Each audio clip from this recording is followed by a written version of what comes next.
ಪರಭಾವಿತ ಅರಣ್ಯ ಅಂತ ಐತೆ, ಅಂದರೆ ಡೀಮ್ಡ್ ಫಾರೆಸ್ಟ್.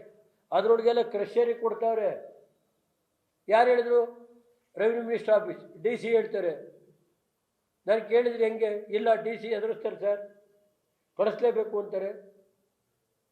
ಅಂದರೆ ಡಿ ಸಿ ತಹಸೀಲ್ದಾರರು ಯಾರು? ಈ ಡಿ ಸಿ ಏನು ಈಗ ನಿನ್ನೆ ಗುಡ್ಡು ತೆರणे 20 ಲಕ್ಷ ಇಸ್ಕೊಂಡಿದ್ದೀವಿ ಅಂತಾರೆ. ಅವ್ರು ಯಾವ ಎಮ್ ಎಲ್ ಎ ಕೇಳೋದು? ನಾವು 20 ಲಕ್ಷ ಇಸ್ಕೊಂಡಿದ್ದೀವಿ ಅಂತಾರೆ. ಆ ಥರ 20 ಲಕ್ಷ ಕೊಟ್ಟ ಒಮ್ಮಂತ ಕಳಿಸಿದ್ವಿ ರೆಕಾರ್ಡು ಅಂತ. ಈ ಥರ ಈ ಮಟ್ಟಕ್ಕಾದರೆ ನಾವೇನು ಅವ್ರನ್ನ ಇಟ್ಕೊಬರೋಣ? ಅವರು ಈ ಮಟ್ಟಕ್ಕೆ HRP ಲ್ಯಾಂಡ್ಗಳನ್ನೆಲ್ಲ ನಮ್ಮ 53ನಲ್ಲಿ ಅರ್ಜಿ ಹಾಕಿರ್ತಾರೆ, 57ನಲ್ಲಿ ಅರ್ಜಿ ಹಾಕಿರ್ತಾರೆ. ಸರ್ ಕೊಡೋಕ್ಕೆ ಬರೋಲ್ಲ HRP ಲ್ಯಾಂಡು ಅಂತ. ಏನು ಲಕ್ಷ್ಮಣ? ಈ ಮಟ್ಟಕ್ಕೈತೆ. ಆಮೇಲೆ ಇದರಲ್ಲಿ ಈಗ ಜಲ್ಲಿ ಹೊಡೆಯೋಕ್ಕೆ ಕೊಟ್ಟಿರೋದೇ ಒಂದು ಎರೆಬರ ಕಾವಲು. ಅದರಲ್ಲಿ ಕಾವೇರಿ ಭೂ ಮೆಟಲ್ ಹೆಸರಿನಲ್ಲಿ 17/1/21ರಿಂದ 2041 ಕಾಶಿಯವರಿಗೆ ಸುಮಾರು 2 ಎಕರೆ 15 ಗುಂಟೆ ಜಮೀನಿನಲ್ಲಿ ಕಲ್ಲು ಗಣಿಗಾರಿಕೆಗೆ ಸ್ಯಾಂಡ್ ಸ್ಥಾಪನೆ ಕೊಟ್ಟವ್ರೆ. ಆದರೆ ಇವರು ಅದರಲ್ಲಿ ತಗೋತಲೇ ಇಲ್ಲ. ಪಕ್ಕದಲ್ಲಿ ಗೌರ್ಮೆಂಟ್ ಜಾಗವಲ್ಲ, ಆ ಸುತ್ತಮುತ್ತ ಇವತ್ತಿನವರೆಗೂ ಒಂದು ಅರ್ಜಿ ಬರೋದಿಲ್ಲ. ಎರೆಬರ ಕಾವಲು ಕಲ್ಲು ಗಣಿಗಾರಿಕೆಯರು ಶಾಮೀಲು, ಡಿ ಸಿನೂ ಶಾಮೀಲು, ತಹಸೀಲ್ದಾರರು ಶಾಮೀಲು. ಹಾಸನ ತಹಸೀಲ್ದಾರರು ಏನಾಗಿದೆ ಅದೇನ ಕೇಳಿದರೆ ದುಡ್ಡು ಕೊಟ್ಟು ಬಂದಿದ್ದೀನಿ ಅಂತಾರೆ. ಇಲ್ಲಿ ದುಡ್ಡು ಕೊಟ್ಟು ಬಂದಿದ್ದೀನಿ ಸರ್. ಈ ಮಟ್ಟಕ್ಕಾಗೋಯ್ತು. ಮತ್ತು ಇದು ಈ ಮಟ್ಟಕ್ಕಾದರೆ ಒಳನರಸೀಪುರದಲ್ಲಿ ಪಾಪ ಸಾಬ್ರಿಗೆ ರಕ್ಷಣೆ, ಅಲ್ಪಸಂಖ್ಯಾತರಿಗೆ. ಒಬ್ಬ ಅಲ್ಪಸಂಖ್ಯಾತರು ಸರ್ ಅವನು ಸತ್ತೋಗಿರ್ತಾನೆ, ಇನ್ನೊಬ್ಬಿಗೆ GPA ಮಾಡ್ಕೊತಾರೆ. ಸರ್ಕಾರಿ ನೌಕರರಿಗೆ GPA ಮಾಡಿ ಒಂದೇ ದಿನ, ಒನ್ ಡೇ ದುರಸ್ತಿ, ಅವತ್ತೇ ಇದು ತಹಸೀಲ್ದಾರ್ ಆರ್ಡ್ರು, ಅವತ್ತೇ ಒಳನರಸೀಪುರ ಸಬ್ ರಿಜಿಸ್ಟ್ರಾರಲ್ಲಿ ಮಾಡಿಸಲ್ಲ. ಮಾರನೇ ಬೆಳಗ್ಗೆನೇ ನುಗ್ಗೇಹಳ್ಳಿ ಸಬ್ ರಿಜಿಸ್ಟ್ರಾರ್ 3 ತಿಂಗಳು ಇಟ್ಕೋತಾರೆ. AC ಆಫೀಸಲ್ಲಿ ತಹಸೀಲ್ದಾರ್ 3 ತಿಂಗಳು ಇಟ್ಕೋತಾರೆ. ಉಲುವಾಲ ಗ್ರಾಮದಲ್ಲಿ ಸರ್ವೆ ನಂಬರ್ 22/1ರಲ್ಲಿ 5 ಎಕರೆ 28 ಗುಂಟೆ ಜಮೀನು 2005 ಸಾಲಿನಲ್ಲಿ ಒಬ್ಬ ಮುಸ್ಲಿಂ ಸಮಾಜದ ವ್ಯಕ್ತಿಗೆ ಹೆರಿಗೆ ಪಣಿ ಬರುತ್ತಿದ್ದು, ಸದರಿ ಉದ್ಯೋಗ ಆರಿಸಿ ಗ್ರಾಮ ಬಿಟ್ಟು ಬೆಂಗಳೂರಿಗೆ ವಾಸವಾಗಿದ್ದು, ಇವರಿಗೆ ತಿಳಿಯದೆ ಸರ್ಕಾರಿ ನೌಕರರ ಮಧ್ಯವರ್ತಿಯ ನಕಲಿ ದಾಖಲೆಗಳನ್ನು ಸೃಷ್ಟಿಸಿಕೊಂಡು ಪಾವತಿ ಖಾತೆ ಮೇಲೆ GPA ಮಾಡಿಸಿಕೊಂಡು ವ್ಯಕ್ತಿಯು ಆನ್ಲೈನ್ನಲ್ಲಿ ಅವನದೇ ಹೆಸರಿಗೆ ಹೊಳೆನರಸೀಪುರ ತಾಲೂಕಿನ ಜಮೀನಿನಲ್ಲಿ 19 ಚನ್ನರಾಯಪಟ್ಟಣ ತಾಲೂಕು ನುಗ್ಗೇನಹಳ್ಳಿ ಸಬ್ ರಿಜಿಸ್ಟ್ರಾರ್ 20 ಲಕ್ಷ ರೂಪಾಯಿಗೆ ಒಂದು 2 ಕೋಟಿ ರೂಪಾಯಿ ಆಸ್ತಿನ 20 ಲಕ್ಷಕ್ಕೆ ಒಂದು. ಅದು ಹೊಳೆನರಸೀಪುರದಲ್ಲೇ ಮಾಡಿಸ್ಬೋದಾಯ್ತಲ್ಲ ಸರಿಯಾಗಿದ್ದರೆ. 2 ದಿನಕ್ಕೆ ನುಗ್ಗೇಹಳ್ಳಿ ಸಬ್ ರಿಜಿಸ್ಟ್ರಾರ್ ಅದನ್ನು ಅಪೀಲ್ ಹಾಕಿದರೆ ಏಸಿಂದ 3 ತಿಂಗಳೈತೆ. ನೆನ್ನೆ ಎಂಡಾಸ್ಮೆಂಟ್ ಕೊಟ್ಟವ್ರೆ, ಕೋರ್ಟ್ಗೆ ಹೋಗಿ ಸಿವಿಲ್ ಕೋರ್ಟ್ಗೆ ಅವತ್ತೇ ಕೊಡ್ಬೋದಾಯ್ತಲ್ಲ.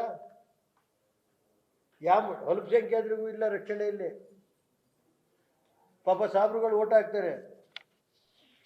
ಇದೊಂದು ದಂಧೆ ನಡೀತಾ ಇದೆ ಈ ಇಡೀ ಜಿಲ್ಲೆ ಒಳಗೆ.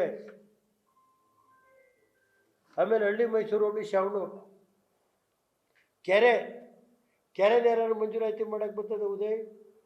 ಅವು ತಹಸೀಲ್ದಾರರು DC 2 ವರ್ಷದಿಂದ ತಿರುಗ್ತಾವೆ.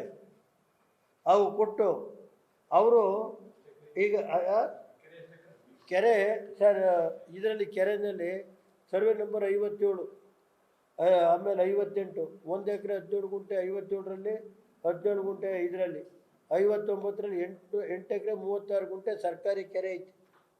ಸರ್ಕಾರಿ ಗೋಮಾಳ ಜಮೀನುಗಳು ದನ ಕರುಗಳು ಮೇವಿಗೆ ಮೀಸಲಿಟ್ಟು ಒಬ್ಬ ವ್ಯಕ್ತಿ ಅಂದಿನ ಗ್ರಾಮ ಲೆಕ್ಕಾಧಿಕಾರಿ ಅವತ್ತು ಗ್ರಾಮ ಲೆಕ್ಕಾಧಿಕಾರಿ ಆಗಿದ್ದ. ಅವನೇನು ಮಾಡಿದ ನಾಡ ಕಚೇರಿ ಇದಾಗಿದ್ದ. ಅವನ ಹೆಸರಿಗೆ ಇದು ಬರ್ಕೊಬಿಟ್ಟ ಪಾಣ್ಯ. ಸರ್ ಇದು ಇಂಥ ದಂಧೆ ನಡೀತೆ. ಜಿಲ್ಲಾಧಿಕಾರಿಗಳು ಬೆಳಿಗ್ಗೆ ಹೋದರೆ ಸಾಯಂಕಾಲದವ್ರಿಗೆ ಕೂರಿಸ್ಕೊಳ್ಳೋದು, ಸಾಯಂಕಾಲ ಹೋಗಿ ಅನ್ನೋದು. ಇದನ್ರಿ ಜಿಲ್ಲಾಡಳಿತ. ನಾನು 30 ವರ್ಷ ನಾನು ಶಾಸಕನಾಗಿ ಕೆಲಸ ಮಾಡಿದ್ದೀನಿ. ಇಂಥ ಜಿಲ್ಲಾಧಿಕಾರಿಗಳು ನೋಡಲಿಲ್ಲ. ಆ ಜಿಲ್ಲಾಧಿಕಾರಿಗಳ ಅನ್ಫಿಟ್ಟು ಜಿಲ್ಲಾಧಿಕಾರಿಗಳು ಅಂತ ಹೇಳಬೇಕಾದ ನಾನು ಆ ಪೋಸ್ಟ್ಗೆ.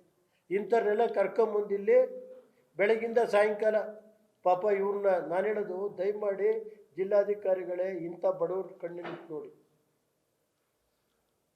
ನೀವೇನೋ ತಿಳ್ಕೊಂಡಿರ್ಬೋದು, ಶಾಶ್ವತವಾಗಿ ಕಾಂಗ್ರೆಸ್ ಇರುತ್ತೆ ಈ ರಾಜ್ಯದಲ್ಲಿ ಅಂತ ತಿಳ್ಕೊಂಡಿರ್ಬೋದು.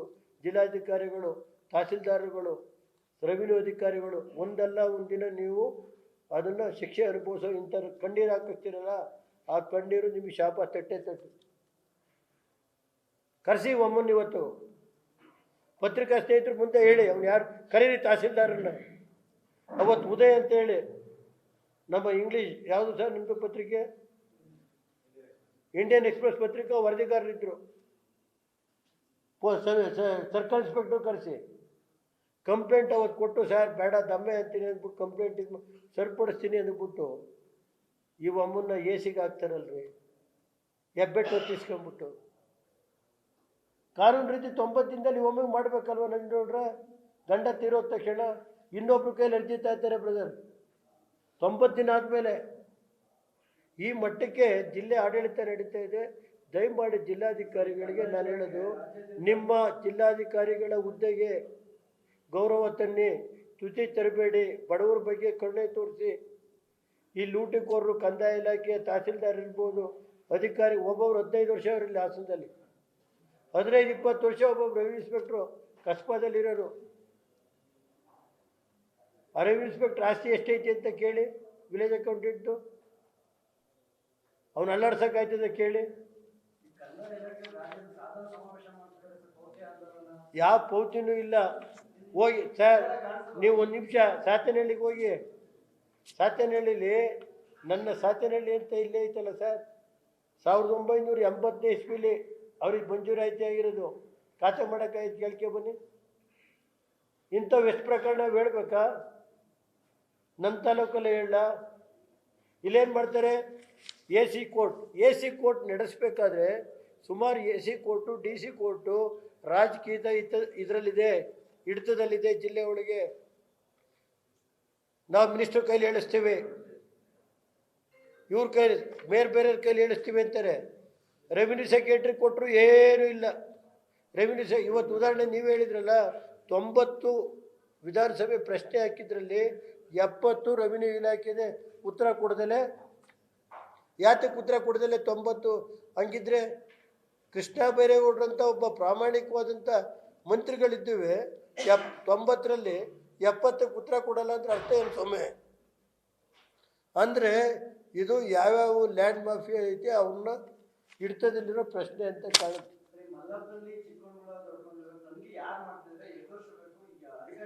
ಅದನ್ನು ಜಿಲ್ಲಾಧಿಕಾರಿಗಳು ನೀವು ಒಂದು ಸ್ವಲ್ಪ ಕೇಳಿ ಸರ್, ಆಮೇಲೆ ಹೇಳ್ತೀನಿ. ನಾನು ಗಮನಕ್ಕೆ ಬಂದರೆ ತನಿಖೆ ನಡೀತಾ ಇದೆ ಅಂತಾರೆ, ಚಿಕ್ಕಂಡೂರು ತನಿಖೆ ನಡೀತಾ ಇದೆ ಅಂತಾರೆ. ಕಮಿಟಿ 2 ಚೇಂಜ್ ಮಾಡಿದ್ರು. ಚಿಕ್ಕಂಡೂರಿಗೆ ಅಲ್ಲೇ 2 ವರ್ಷದಿಂದವ 3 ಕಮಿಟಿ ಆಗೈತೆ. ಅದು ಅಲ್ಲ ಹೇಳಿದ್ದು, ಮೊನ್ನೆ ಉತ್ತರ ಕೊಟ್ಟರು. ನಿನ್ನೆ ತನಿಖೆ ನಡೀತಾ ಇದೆ. ಇನ್ನೊಂದು ಈಗ ಹೋಗ್ತಾ ಇದ್ದೀನಿ ಸಾಬೂತ್ಗೆ. ಇವತ್ತು 1 ಗಂಟೆ ಹೊತ್ತಿಗೆ ಬೆಂಗಳೂರಲ್ಲಿ ಅದು ಹಾಕಿದ್ದೀನಿ 73ನಲ್ಲಿ. ರೆವಿನ್ಯೂ ಮಿನಿಸ್ಟ್ರಿ ಏನು ಹೇಳ್ತಾರೆ ಕೇಳೋಣ ಅಂತವು. ಇಂಥವು ಐತೆ. ಜಿಲ್ಲಾಧಿಕಾರಿಗಳು ನಿಮ್ಮ ಹೆಸರು ಹೇಳಿ ಲೂಟಿ ಮಾಡ್ತಾ ಇದ್ದಾರೆ ಜಿಲ್ಲಾಧಿಕಾರಿಗಳೇ. ನೀವು ಭ್ರಷ್ಟು ಅಂತ ನಾನು ಯಾಕೆ ಅವೆಲ್ಲ ಹೇಳಕ್ಕೆ ಹೋಗಲಿ. ನಿಮ್ಮ ಹೆಸರು ಹೇಳೋದು ಹಾಸನ ತಹಸೀಲ್ದಾರು ಲೂಟಿ ನಡೀತಾ ಇದೆ. ಪಾಪ AC ಪಾಪ್ತನು ಸರ್ ತಹಸೀಲ್ದಾರ್ ಕಳಿಸಿದ್ದು.